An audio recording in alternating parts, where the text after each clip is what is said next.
What is the church? That is a question I never considered would define years of my life. But it has.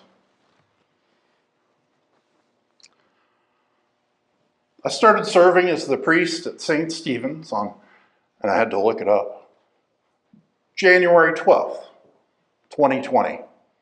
Technically it was January 11th, but that was a Saturday evening service, so details. And I officially became the rector on March 15th of 2020.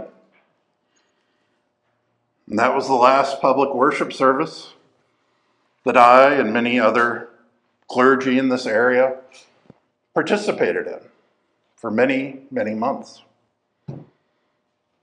Because the world changed that next day. As businesses and governments and everything began to shut down. Eventually, we reopened again. Then came a cycle of closing and reopening, closing and reopening, until on March 21st, again, I had to look it up, March 21st of 2021, we once again resumed regular in-person worship. During that year in between, we were unable to routinely worship together inside our building. We had to adapt a lot. I recorded liturgies on my own in the worship space and then invited another person in to provide another voice so it wasn't just me talking to a camera. We pre-recorded liturgies. We did drive-in church. We worshiped on the lawn, which was always an adventure, especially for the altar guild. And we did reluctantly drive-by communion on Christmas Eve. This is all about trying to understand what is the church and live into it in the midst of chaotic times. Then, once things got to back to a new sense of normal, we realized the church had some money issues. An aging building that needed more and more maintenance and ever-increasing utility bills. Then over the next few years, we considered many options and explored them. I reached out to a priest I knew from West Virginia that I'd actually read about in a newspaper article. Her church had planned to sell their building or lease their land, I forget the details, to a developer who would build affordable senior housing while keeping a space for the congregation to worship. The congregation got behind this. The building was torn down and the people met in different places while trying to figure out exactly what they would become. Then COVID happened and changed things. Eventually, a large, affordable housing development was built. And the church closed. The people sort of gave up without a home of their own. Now, St. Stephen's found a place to worship at St. John's United. We made new friends and served new communities. But it wasn't a home. We needed a base. And a year ago, our office got an email from a wonderful young man from Bethlehem Lutheran. He shared their story your story. Your many ministries and your passions. And a year later, here we are, worshiping together as partners, now for almost 3 months. In the Book of Common Prayer, the Episcopal Church includes something creatively called an outline of the faith. It's also known as the Catechism. It lays out the fundamentals of the Episcopal approach to Christianity. But it is not rigid doctrine. It should really be seen more as a frequently asked questions. And in that FAQ, there is a section entitled The Church. And very amazingly, the very first question is, what is the church?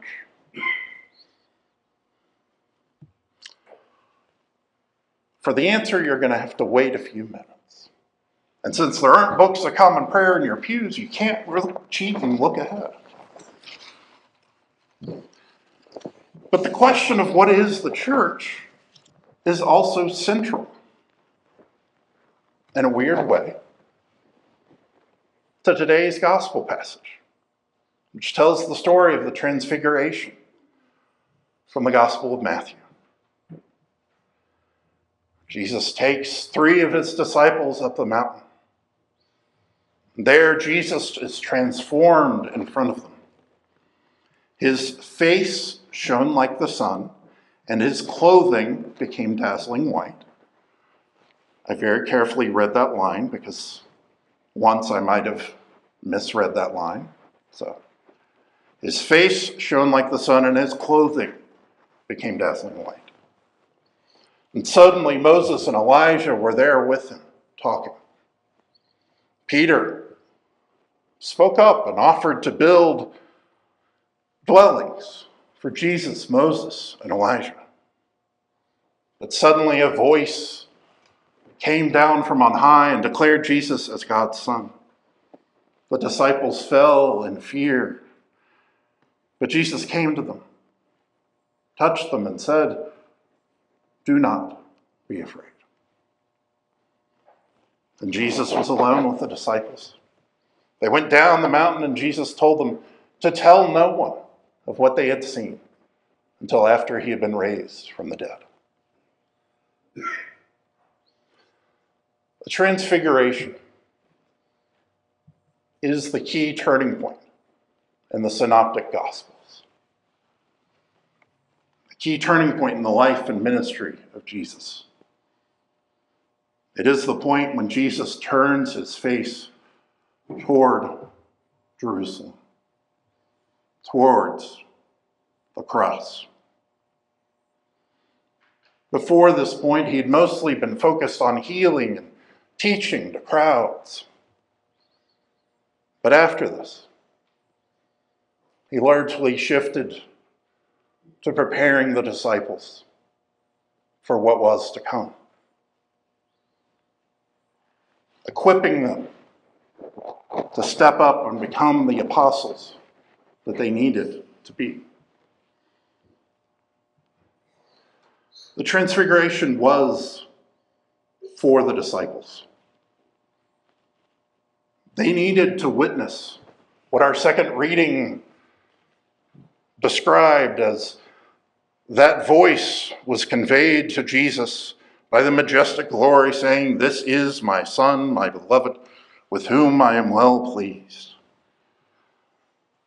They witnessed it so that they could proclaim, "We ourselves heard this voice come from heaven while we were with him on the holy mountain."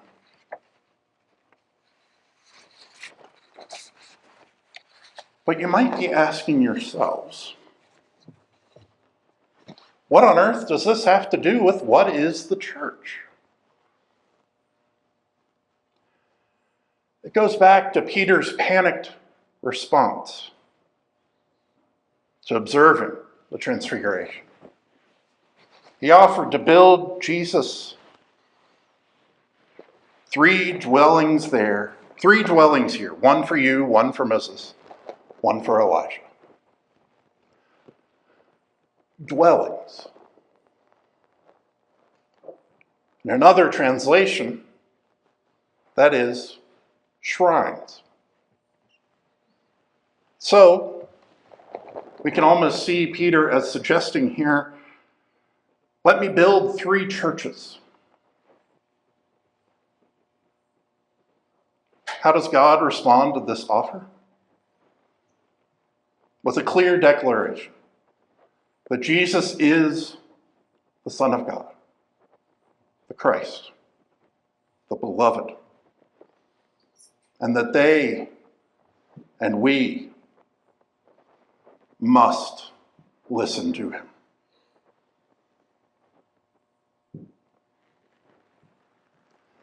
Going back to the Book of Common Prayer, what does it say? What does it say is the church? The church is the community of the new covenant. So the church is us. The church is the people of God. It is not limited to those that annual reports refer to as those known to the treasurer, or those who receive communion at least 3 times annually. It is all of the people of God.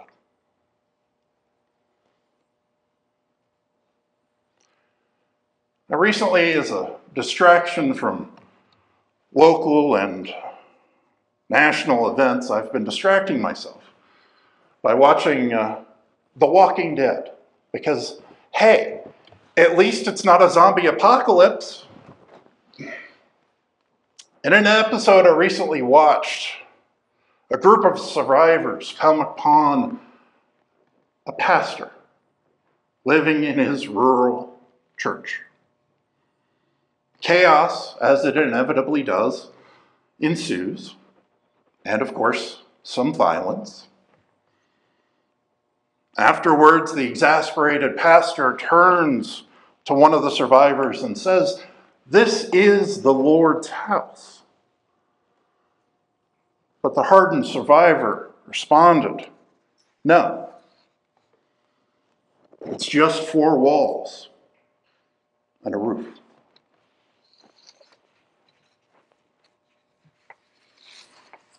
So what is the church?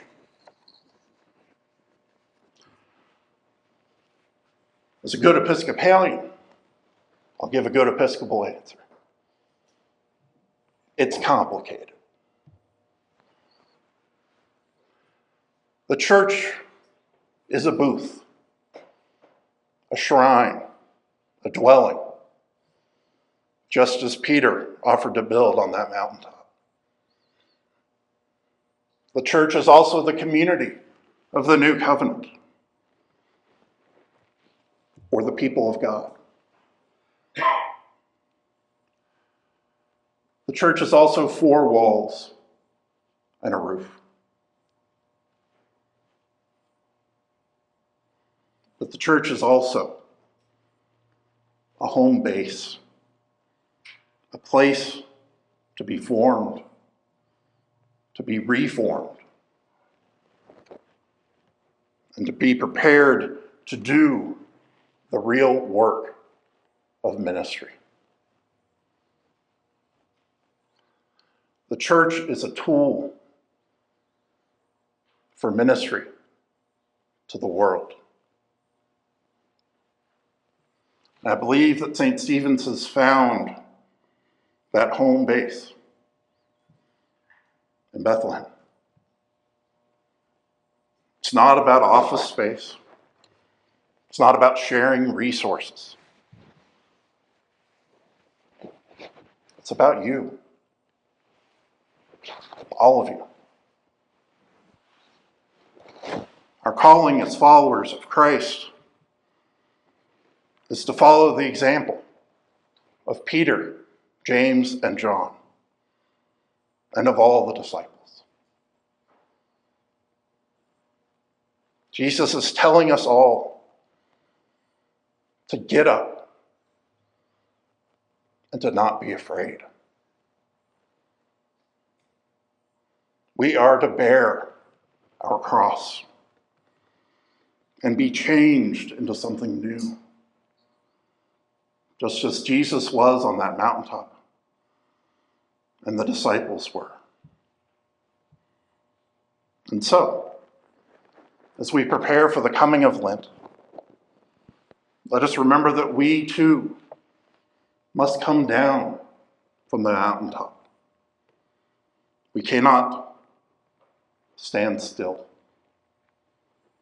We must go out into the world and listen to Jesus as he tells us to love God and love one another.